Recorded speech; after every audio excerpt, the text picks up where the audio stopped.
بسم اللہ الرحمن الرحیم۔ قریش نے جب دیکھا کہ مسلمان ایک ایک کر کے سب نکل گئے اور مدینہ میں ایک معقول تعداد مسلمانوں کی فراہم و مہیا ہو چکی ہے جس کی طاقت اور خطرے سے انکار نہیں کیا جا سکتا، تو ان کو اپنے مستقبل کی فکر پیدا ہوئی اور ان کو نمایاں طور پر نظر آنے لگا کہ ہماری عزت اور حیات کی حفاظت اسی پر منحصر ہے کہ اسلام کا استحصال کلی طور پر کر دیا جائے۔ چونکہ مکہ سے حضور صلی اللہ علیہ وآلہ وسلم کی جماعت کے قریباً سب لوگ چلے جا چکے تھے اور آپ صلی اللہ علیہ وآلہ وسلم تنہا رہ گئے تھے، لہٰذا ان کے لیے اس فیصلے پر پہنچنا بہت ہی آسان تھا کہ اس دین کے بانی کا خاتمہ کر دینا نہایت ضروری ہے اور اس کام میں غفلت کرنا خطرے سے خالی نہیں، کیونکہ اگر محمد صلی اللہ علیہ وآلہ وسلم بھی مکہ سے نکل گئے اور مدینہ میں اپنی جماعت سے جا ملے تو پھر اس نئے مذہب کے خطرے کا مقابلہ کرنا بہت دشوار ہوگا۔ یہ خیالات قریش کے ہر شخص کی زبان سے اور ہر شخص کے دماغ میں پیدا ہوتے تھے، حتیٰ کہ مکہ کی فضا میں ان خونی خیالات نے تمام قبائل کا احاطہ کر لیا۔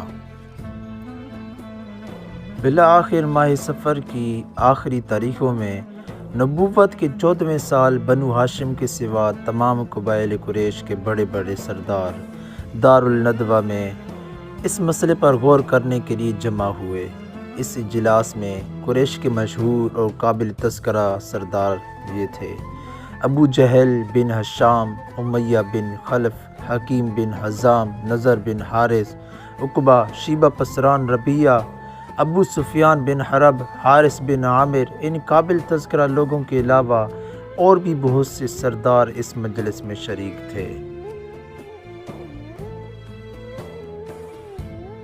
ایک بہت تجربہ کار بوڑھا شیطان نجد کا باشندہ بھی اس اجلاس میں شریک ہوا۔ یہ شیخ نجد اس اجلاس کی پریزیڈنٹ بھی تھا۔ اس پر تو سب کا اتفاق تھا کہ حضور صلی اللہ علیہ وآلہ وسلم کی ذات مبارکہ ہی تمام خطرات پیش آئندہ کا مرکز منبع ہے، لہٰذا زیر بحث مسئلہ یہ تھا کہ آپ صلی اللہ علیہ وآلہ وسلم کے ساتھ کیا برتاؤ کیا جائے۔ ایک شخص نے کہا کہ محمد صلی اللہ علیہ وآلہ وسلم کو پکڑ کر زنجیروں سے جکڑ دو اور ایک کوٹری میں بند کر دو کہ وہیں جسمانی اذیت اور بھوک پیاس کی تکلیف سے ہلاک ہو جائے۔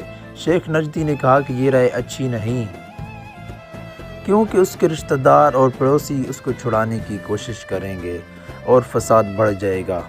دوسرے شخص نے اپنی رائے اس طرح بیان کی کہ محمد صلی اللہ علیہ وآلہ وسلم کو مکہ سے جلا وطن کر دو اور پھر مکہ میں داخل نہ ہونے دو۔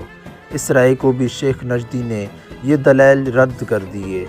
غرض اسی طرح اس جلسے میں تھوڑی تھوڑی دیر تک بھانت بھانت کے جانور بولتے رہے اور شیخ نجدی ہر ایک رائے کا غلط اور نامناسب ہونا ثابت کرتا رہا۔ بالآخر ابو جہل بولا: میری رائے یہ ہے کہ ہر ایک قبیلے سے ایک ایک شمشیر زن انتخاب کیا جائے۔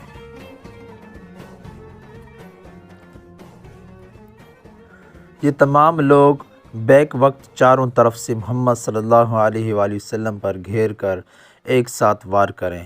اس طرح قتل کا فعل انجام پذیر ہوگا تو محمد صلی اللہ علیہ وآلہ وسلم کا خون تمام قبائل پر تقسیم ہو جائے گا۔